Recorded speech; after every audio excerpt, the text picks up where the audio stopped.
Со мене во студиото е доктор Игор Насов, кој што е еден од најеминентните експерти во Македонија за соларна енергија, покрај тоа што сте и председател на Сдруженијето на, како се тоа? Соларна енергија.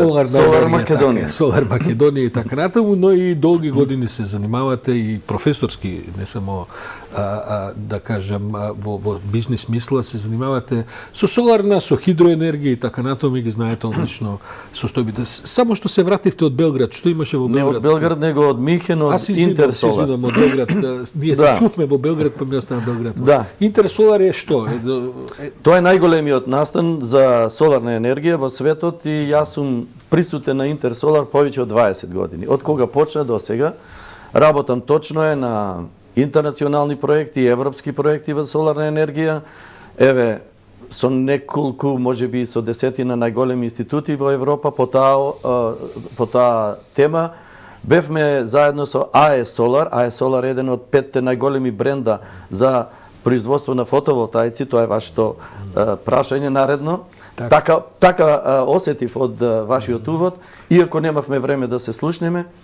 АЕС Солар е германски бренд кој што нашите производи, што ако има време ќе кажам малку покасно, ги заедно ги презентиравме. Доктор Насов, очигледно дека соларна енергија во последните неколку години стана тема што веќе и општата јавност, значи луѓе кои поима немале, како на пример јас, околу енергетски прашања и така натаму во оваа смисла во која ќе разговараме, ни стана преокупација, бидејќи сега тоа стана веќе и постои една, како да кажеме, една поплава од интерес луѓето да ставаат колектори, бидејќи цените на струјата отидоа, се разбира, 400-500% нагоре, предпоставките дека тоа нема да се враќа наскоро на оние цени кои ги уживавме допред само 6-7 месеци и така натаму.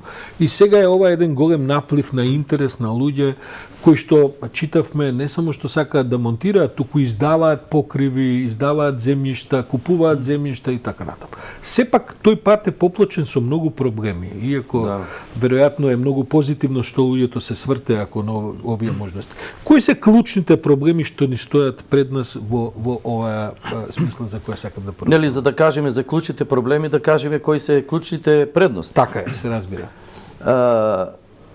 Секако дека соларната енергија во Македонија и сега почнува да има исклучително голем интерес и ние како асоциација околу 20 години постоиме и цело време оваа проблематика ја дискутираме, промовираме и така натаму.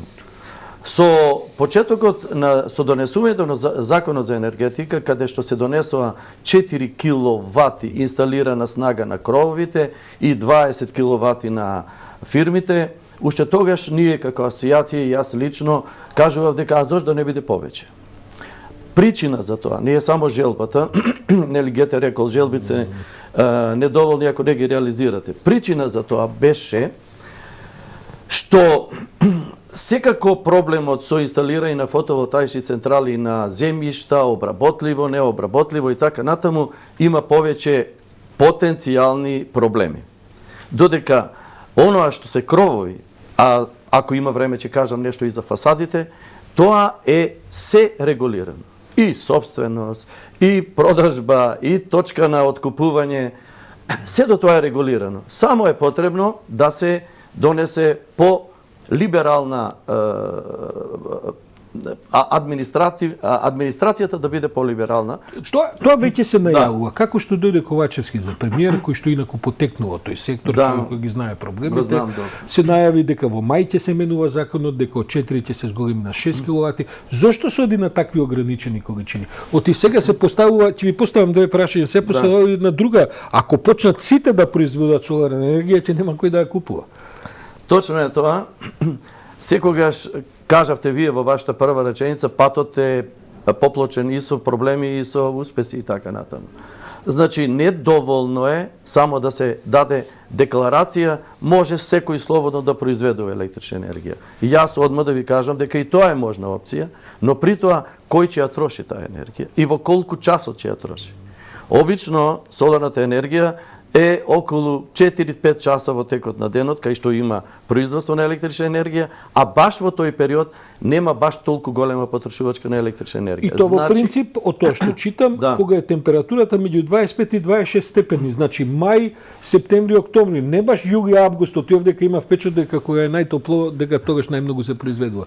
Тогаш дегенерира, би рекол, од она што читам, производството на енергија. Јас сум Така изненаден високи. како оваа проблематика толку добро ја знаете, ама ќе ми читам. даете време и да го објаснам. Ајде.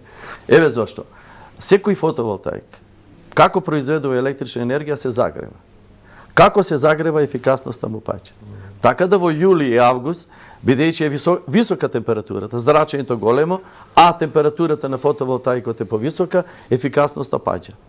Додека април, мај, септември и така натаму, каде што соларното зрачење е слично, но при тоа температурите се пониски и тогаш се добива повисока ефикасност. Точно, но еве јас да ви кажам, последните 5-6 години работам исклучиво на комбинирани соларни системи, посебно со фотоволтаици, каде што ние го ладиме фотоволтаикот, таа енергија топлинска ја земаме, ја носиме за искористување на објектите, дали се тоа приватни куќи, дали се тоа хотели, било каде кај што има потреба, болници, да не зборуваме спортски центри, каде што има потреба од топла вода. Во тој случај се добива дупли бенефит. Соларниот панел работи со повисока ефикасност, дава од прилика 10% повеќе електрична енергија, а пак добиената топлина е 2 до 3 пати поголема и објектот ги задоволува и енергијата, електричната енергија и топлинската енергија. Доктор Јасов, да ве вратам на претходно прашањето и него доразчистивме. Една од теориите на заговор е дека всушност ваквиот наплив на производство на соларна енергија многу ги погаѓа интересите на енергетските групации кои продаваат класична струја. Бидејќи таму се работи за стотици милиони евра годишно трговија, дека практично сега тој табор почнува да кочи, да прави проблеми со модернизирање на законодавство, со алармирање на проблеми и така натаму, од им се намалуваат профитите. И тоа не се профити мали, туку се огромни профити. Сега таму има и стара приказна за мафијашки делување, така натаму, тоа да го оставиме на страна. Како ќе се постигне тој сооднос во енергетската политика во Македонија? Многу интересно прашање, благодарам затоа што ова ми е мене основата на која што работам. Добро. Одма да ви кажам. Значи, зошто е состојбата сложена, а и зошто ова прашање на интересите на некој начин е решливо. Не затоа што можат луѓето да се договорат, него затоа што климатските промени и глобалното загревање веќе достигнат степен каде што во минатата година, сите ги знаеме последиците од климатските промени, во Глазго се донеси КОП-26, тоа е најстрогиот договор за ограничување на согорувањето на фосилните горива. Јаглен до 30 година, нафта до 35 и газ до 40 година. Тоа значи, после тоа, само енергија од обновливи извори на енергија. Добро звучи, доктор Насов. Дури во македонски национален контекст тоа нема да се постигне. Јас сакам да кажам, либерализацијата на енергетскиот пазар го продолжувавме зашто имаше компании кои правеа за една година толку многу милиони што им беше значајно макар еден месец да го одложат, а не па за среќа. Јас најмногу ќе ви ги цитирам европските регулативи, европските директиви и светските. За среќа, Европската Унија донесува меѓусебно поврзани законски регулативи и директиви. Што значи? Тоа се вика НДЦ или национални contribution тела кои што морат да ги спроведуваат европските директиви и регулативи или светските. Што значи? Дека ние сме обврзани да ги спроведуваме тие, ако сакаме да земеме пари од европски фонд или од зелениот договор, балканскиот договор и така натаму, таму многу јасно е тоа дефинирано. Јас нема да ве терам да одиме во таа насока, оти има групации во Македонија кои се заинтересирани да задоцни и евроинтегрирањето на Македонија само затоа што на тој начин ќе се спречат овие поврзаности на тој интегративен процес. И викаат, па добро, сега не мора, баш сега да може идната деценија и така. Колку да бидат кочениците, одма да ви кажам, јас исто така имам слично мислење како вашето, колку и да бидат кочениците, светската и европската регулатива и директиви, тие мора да се почитуваат. Премали сме за да можеме тоа да го блокираме. Тоа сакам да кажам. Еве сега да ви кажам една работа. Почнавме со фотоволтаиците и јас кажувам дека тоа е навистина многу корисно поради многу аспекти, а второ и заради тоа што секој корисник добива и личен интерес, но и државата добива. Таа произведена енергија нема ни ДДВ, нема ни царина, увоз, тоа е македонска енергија. Но, оноа што е уште поважно, а што сакам да го најавам, во зависност од времето е, а каде се троши таа енергија? Тука е сега Европската Унија прави исто така многу строги директиви. Еве, јас сум еден од тие што учествува во еден таков европски проект, а тие се викаат Nearly Zero Energy Building, или најголемите потрошувачи на енергија, 40% од вкупната енергија се зградите. И индустријските објекти и така натаму. А на зградите не се дозволува сега, тоа ако гледам да бидам најкраток што може. Значи, енергијата најмногу што се троши во зградите. А загадувањето од каде доаѓа? Од зградите. 39% од вкупното загадување PM честички и CO2 е од зградите. И сега се поставува прашањето, зар може сега ова да се реши? Од една страна, а па војната во Украина е па сосема друг аспект. И да не ги зборувам тие. Да не навлегувам. Сега, како ова да се реши? Па многу едноставно. Зградите нема да трошат енергија, сами си ја произведуваат енергијата и нема да загадуваат. Тоа го возможува ли сегашната регулатива во Македонија? Во Македонија ние, сега јас сум и на македонско ниво лидер во овој проект од UNDP. Оти рековме ограничувањата се сега 6 киловати. Ќе ги покачат се 4, ќе ги покачат на 6. Тоа за една зграда е ништо. Така. Да речеме со 5 спрати. Ама вие го дадовте одговорот, господине Ордановски. Во која смисла? Одговорот кој е. Значи, само производство на електрична енергија од кровот не е доволно. Треба кровот и фасадата јужна да произведуваат и електрична, и топлинска, и енергија за ладење. Тоа сигурно дека немаме време. Можно е таа технологија, имаме за фасадно поставување. Можно е, еве и ние работиме на такви технологии. Значи можно е, одговорот. Можно е технолошки, можно го е законски сега. Можно е законски, бидејќи мора законската регулатива да се прилагоди. 2020... Чекајте сега, доктор Насов, ве слушам, јас вас сум потполно на истата страна. Што значи тоа мора да се прилагоди? Тоа значи промена на закон, одење по комисии, подготовни расправи, враќање на сове, прво читање, второ читање. Со оваа блокада во Собраниво, па негде 2026-та веројатно ќе влеземе. Има ли начин тоа да подзаконски се средува? Да не мора да поминува... Со исти стил би ви одговорил. Интересите, вие ги кажавте интересите, нели, на моментално, вие кажавте мафија, ја да кажам интереси на бизнисмени кои што работат со необновливи извори енергија. Тие се ќе направат за тоа да не се примени. Но одиме натаму. А од каде ќе биде финансирањето?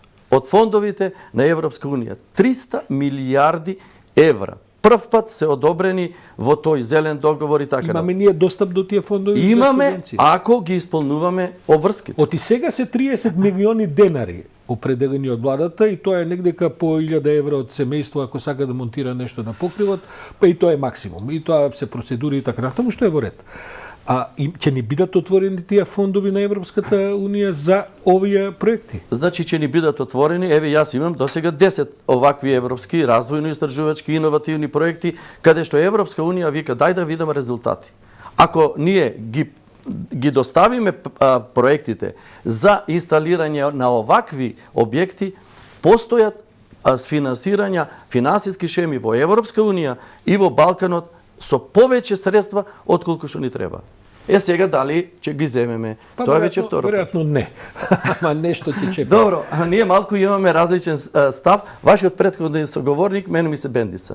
Тој за истата работа гледаше позитивно, а вие оптимистично. Да, ама вие како новинар, јас имам искуство за тоа. Не само тоа, него вие имате и обврска да гледате на понегативно. Се разбира, бидејќи јас ги знам што се и подземните и зад сцената сите гледам како се кочат работите и така натаму. За крај, бидејќи мораме да привршуваме, доктор Насов, да ве прашам, сега од прилика на едно просечно семејство кое живее во куќа, бидејќи ова со згради ве расчистивме, дека ќе треба допрва да се прават работи и така натаму. Но таму е решението, да ви кажам. Да, се разбира, ма затоа нема да се реши, бидејќи таму е решението, разговараме зошто да се решава. Сега е тоа некоја инвестиција веројатно меѓу, ајде да кажем меѓу 5 и 8-9 илјади евра за да направите некакво. Во тоа спаѓаат и овие двонасочни броила, спремени се фирмите да ви откупуваат струјата. Клучна рака. Има ли шанса за батерии? Бидејќи некои тоа го спомнуваат, за да не продаваш, тогаш некакви батерии, сега тоа јас веќе да одиме во Одма да ви кажам дека батериите во овој момент не се неопходни за зградите и објектите и така натаму, затоа што најдобра инвестиција е колку може вие сами да си трошите од таа електрична енергија. Во тој случај не сте зависни нити во колку часот произведувате, нили ефтина, скапа, проценти и така натаму. Но тоа секогаш не може и затоа батериите се втора опција. Но оваа тема... Колку поскапа опција таа со батериите? Со батериите е повеќе од 50 до 60% поскапа опција. И тоа е... Сметките покажуваат дека и сега и ваквата инвестиција би била исплатлива за 5-6-7 години, зависи колку трошите. Дури и може пократко во зависност за некои апликации. Па и во зависност тоа како ќе одат цените со другава струја, а тие само нагоре ќе одат.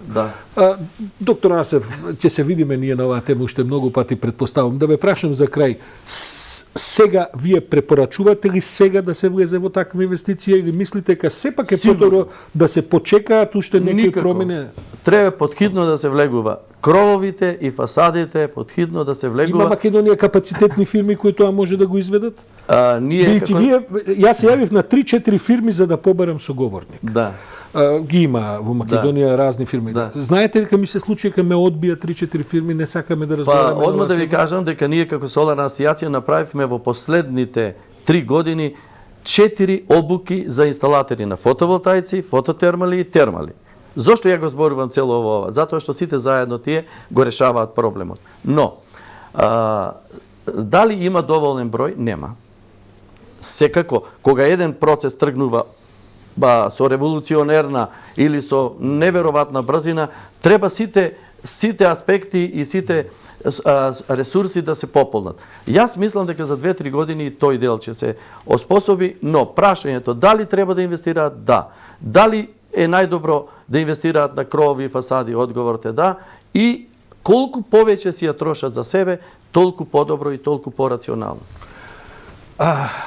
Доктор Илија Насов, лесно ќе го најдете на социјалните мрежи, на интернет и така натаму, тој е на еминентните експерти, бидејќи предпоставам дека овој разговор кај многумина ќе појави интерес за дополнителни прашања. Така, нашата формација... Вие отворивте повеќе прашања, а не ми дадовте толку одговор. Знам, ама 20 минути, доктор, ќе ве препуштиме на големата индустрија медиумска, после таму со сати да разговараме. Добро, извинете, фала. Ви благодарам многу на поканата. Ви благодарам многу на овој разговор, ќе се видиме повторно.